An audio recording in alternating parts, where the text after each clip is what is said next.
national culture suffer. It's a man with the master papa. I'm a home day in duo and coming so me worry munina.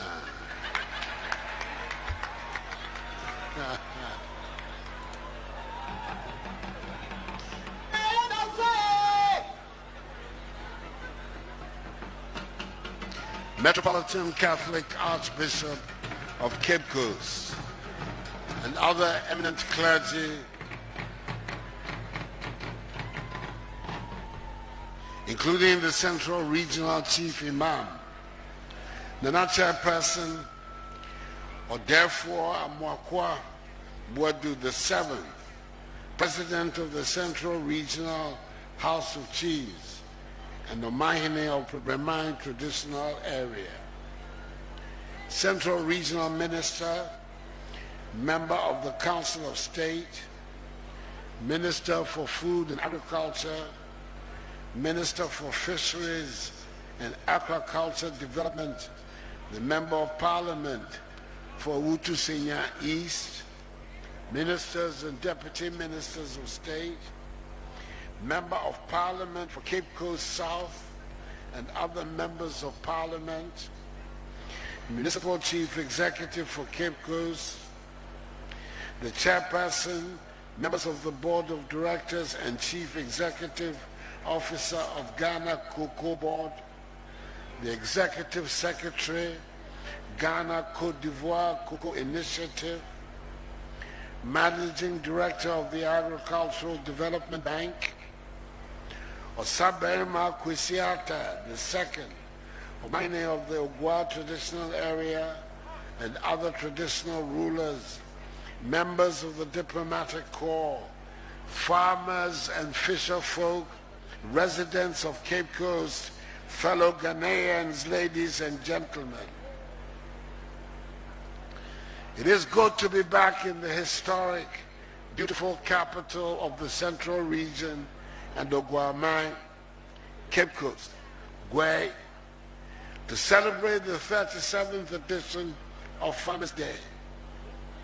It has been 10 years since the region hosted this day, which has been set aside annually to celebrate the hard work of our farmers and fisher folk, who feed not only the citizens of our nation, but also those of our neighbors in West Africa. I express government's sincere appreciation to Osaberma Kwesiata II, of Gwemahe, the chiefs and people of Cape Coast, for accepting to host this year's Farmers' Day celebrations. This year's event has taken on added significance because of the efforts of our farmers and fisher folk in ensuring that there were no shortage of food at the height of the COVID-19 pandemic. I say a big, hearty aiko to all of you. Nyame enshiramu nyina non sheda mbo akuafo na afarefo eho ban. Agriculture plays a crucial role in the growth of our country, ensuring food security, providing the raw material base for industrial development, earning foreign exchange through exports, and creating much-needed jobs for our young people. The importance of agriculture is not lost on the government. It has found expression in government's coordinated program of economic and social development policies. The theme for this year's celebration is further evidence of government's commitment to the sector. Planting for food and jobs, consolidating the food systems, alludes to the progress made by government over the last 5 years to modernize and transform Ghanaian agriculture and to build on these gains to improve and expand the sector. Consolidating and strengthening our food systems have become even more critical in light of COVID-19, which continues to disrupt global supply chains and to expose the vulnerability of the food system worldwide. The need thus to build sustainable, resilient, and equitable food systems that can withstand shocks is of the greatest necessity.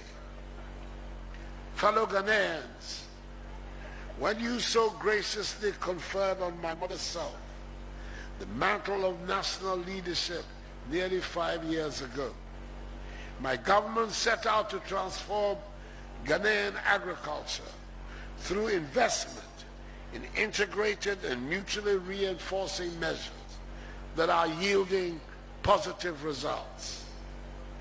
The central pillar of government's transformative policy, the Program for Planting for Food and Jobs, launched in Goso in April 2017, has evolved into 5 models strategically designed to exploit the huge potential in food crops, tree crops, vegetables, and livestock subsectors. Agricultural mechanization has also been identified as an important intervention to increase farm efficiency and reduce the drudgery of farm operations.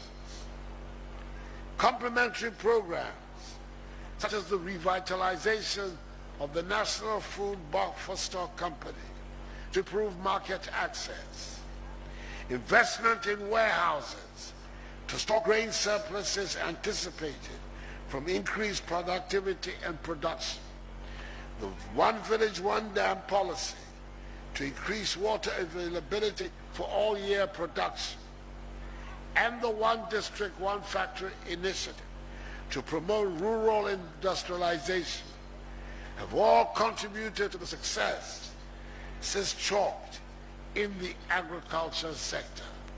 The record is impressive.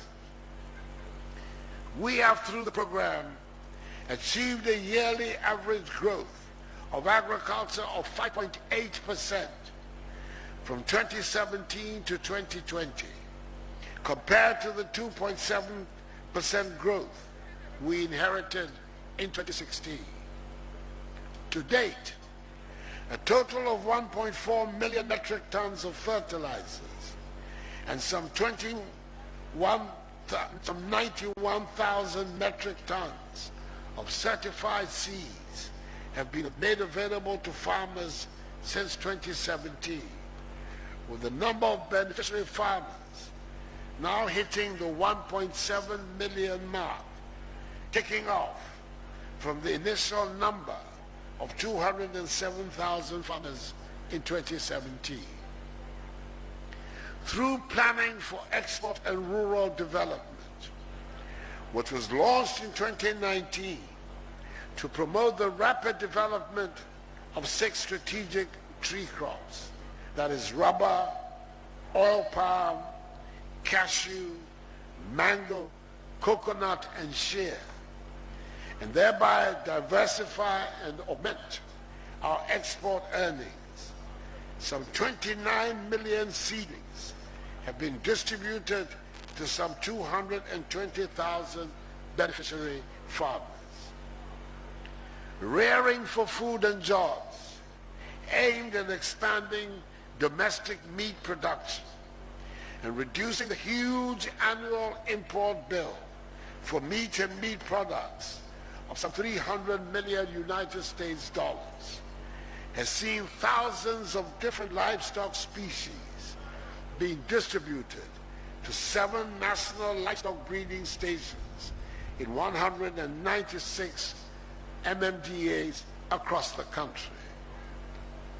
Vegetable production under the greenhouse village concept has also been promoted intensively, with 3 centers established at Dawinya, Akumadan, and Botwase for commercial production and training of youth interested in establishing agribusiness in the vegetable value chain.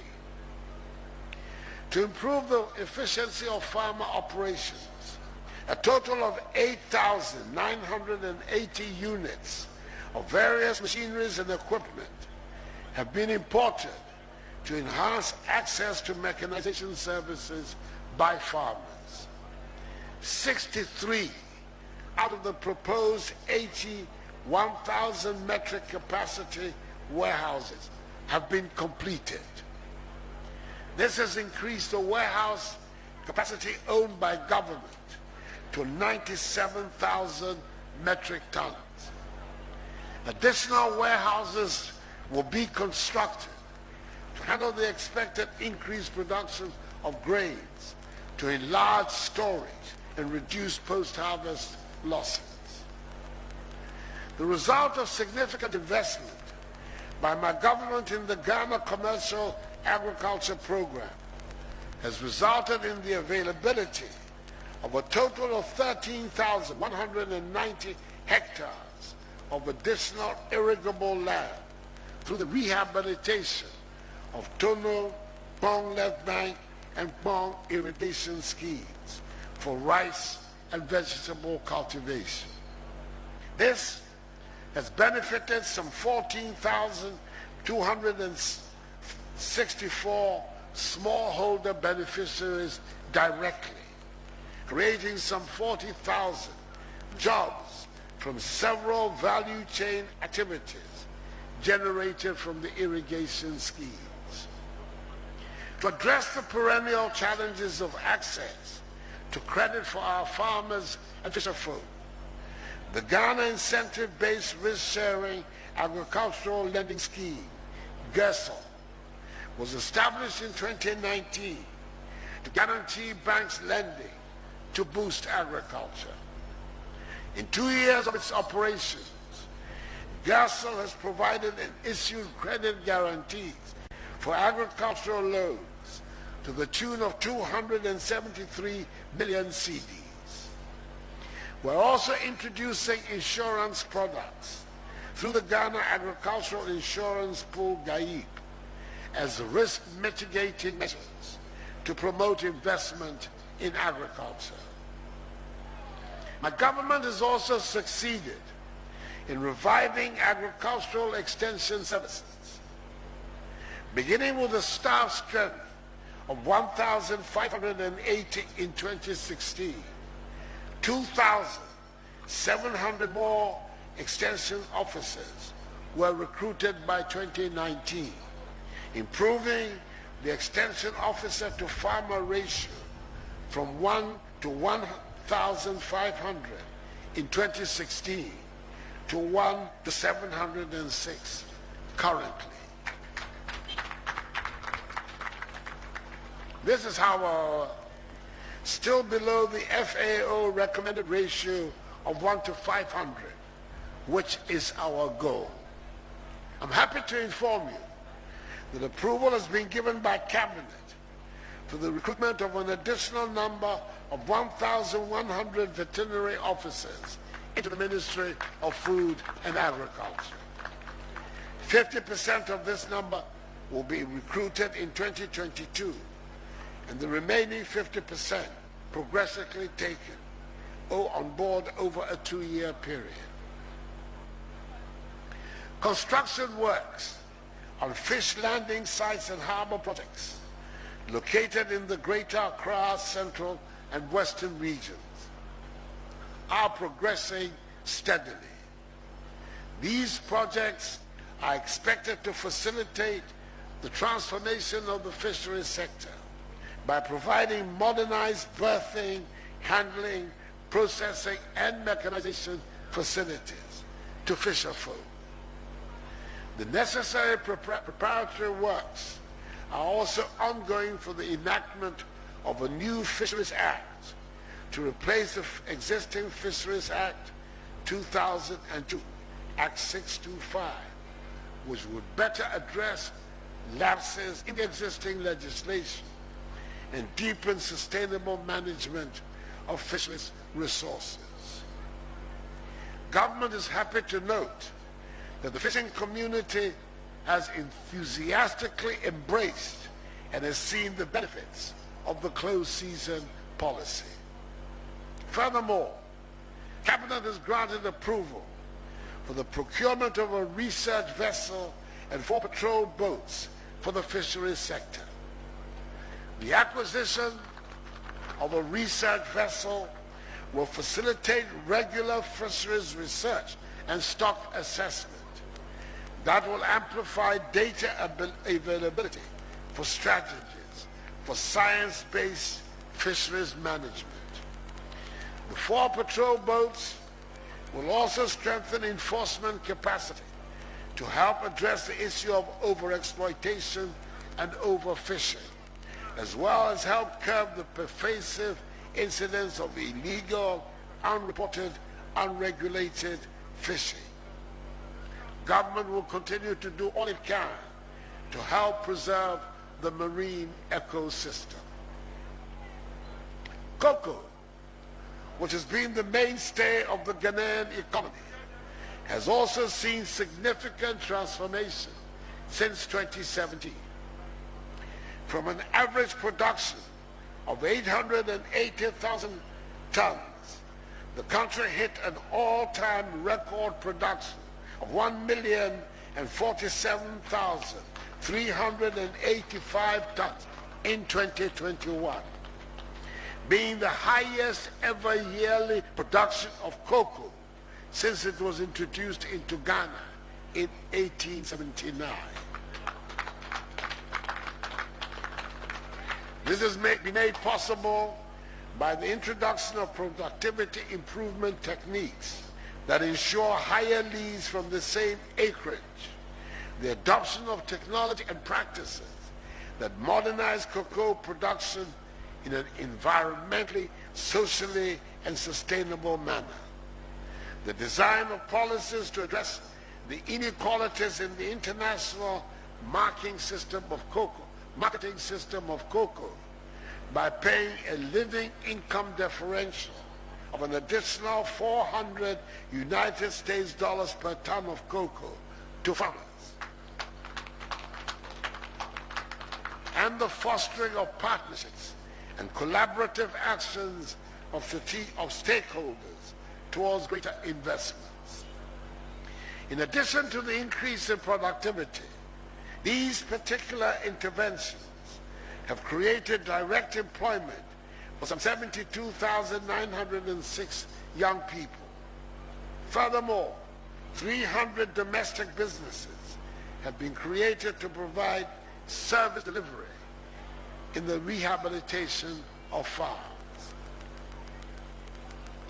The commencement of the provision of a pension scheme for farmers started in 2020 under my government, even though the law was promulgated in 1984, with successive governments being unable to bring it into being. The pilot pension scheme has initially covered some 2,800 farmers in the new Edubiasi cocoa district of the Ashanti region, and a nationwide registration of all cocoa farmers is ongoing under the cocoa management system to speed up the process.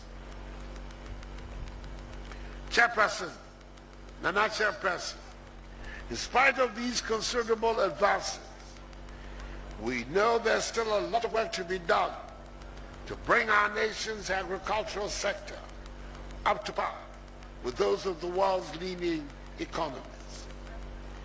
Ghana's agricultural sector is confronted with several challenges, key amongst them today being COVID-19, which is affecting commodity flows and the price of fertilizers. There are also matters related to the outbreak of bird flu and the effects of climate change. The government will continue to take the requisite measures to address these challenges and ensure that agriculture continues on an accelerated growth trajectory.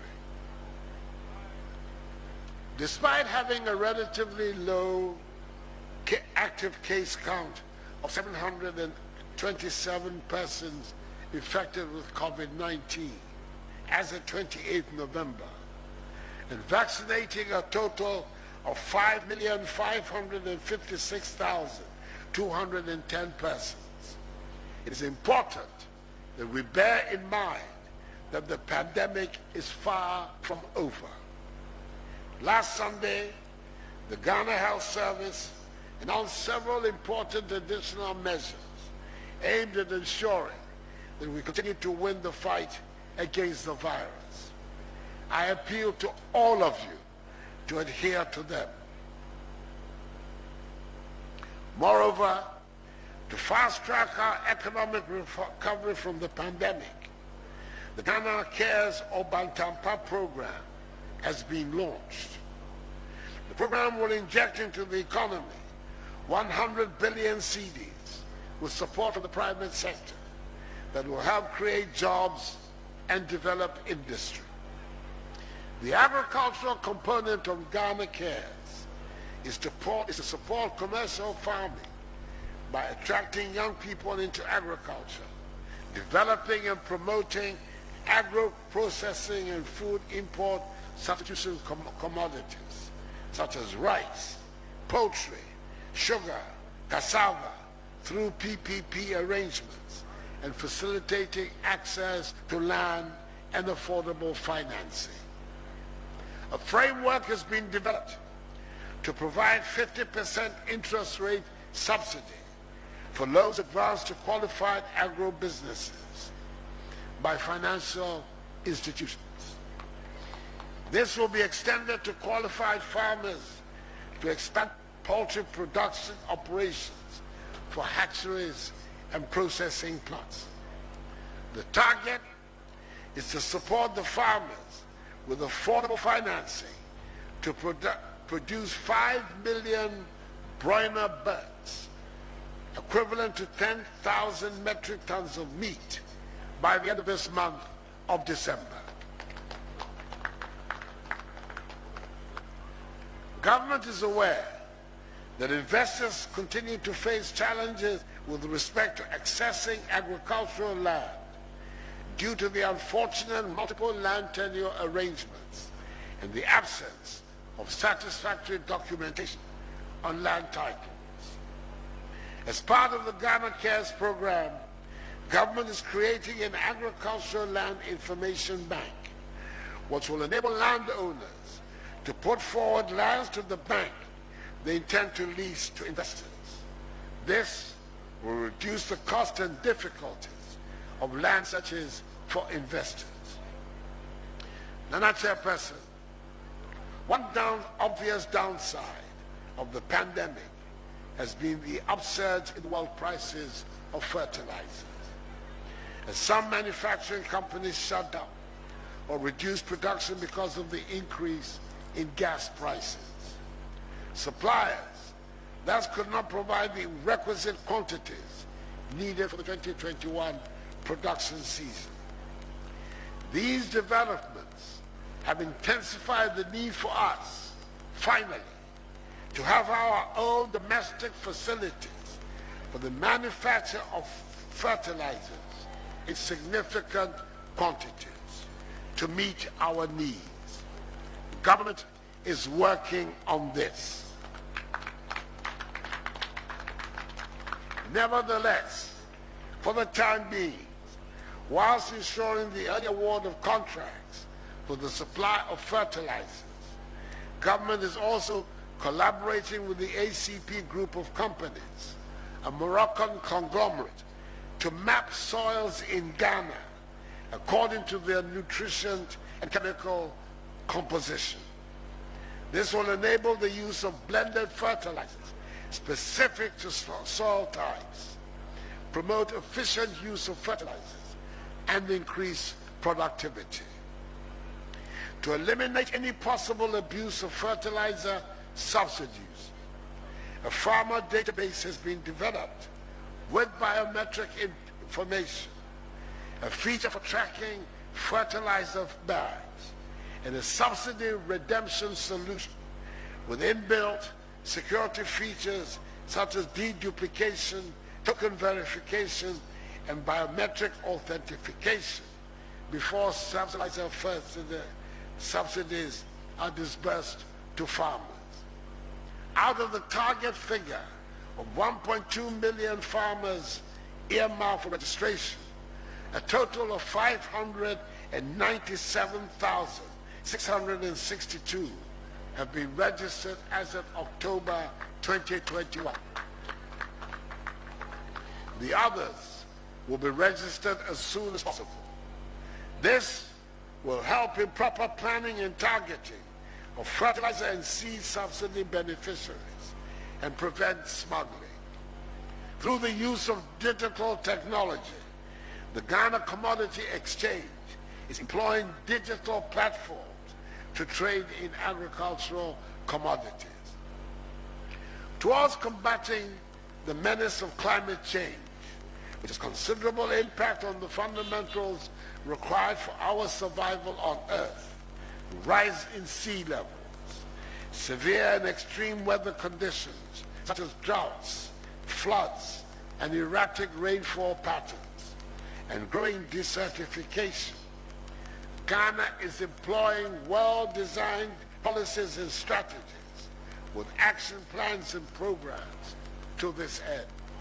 The Green Ghana Project and the implementation of the Ghana Cocoa Forest Red Plus programs are examples of the policies being undertaken to help realize the global commitment of halving emissions by 2030 and attaining neutrality by 2050. And Chairperson, I remain confident that Ghana can leverage her food systems to achieve the vision of a Ghana beyond aid. There is wealth in agriculture. Government will continue to create the enabling environment and put in place the necessary policies and programs to strengthen the linkages between the program for planting for food and jobs, which has been one of the great successes of my government, and the rural industrialization agenda of one district, one factory. We're devising smarter strategies for their implementation and working closely with the private sector to exploit every opportunity that will bring about enhanced livelihoods and economic empowerment for all. We will continue to rely on the support of our untiring farmers and all actors in the food system. I take this opportunity to call for the support of all stakeholders, including our garden farmers and fisherfolk, value chain actors, entrepreneurs, financial institutions, policy makers, researchers, and friends of Ghana towards the realization of government's agenda of transformation of the agricultural sector and consolidation of our food systems. I wish you a happy and memorable Farmers' Day celebration. And congratulations to all award winners, especially the National Best Farmer and the National Best Fisherman. May God bless our farmers and fisherfolk and us all. And may God bless our homeland Ghana and make her great and strong. I thank you for your attention.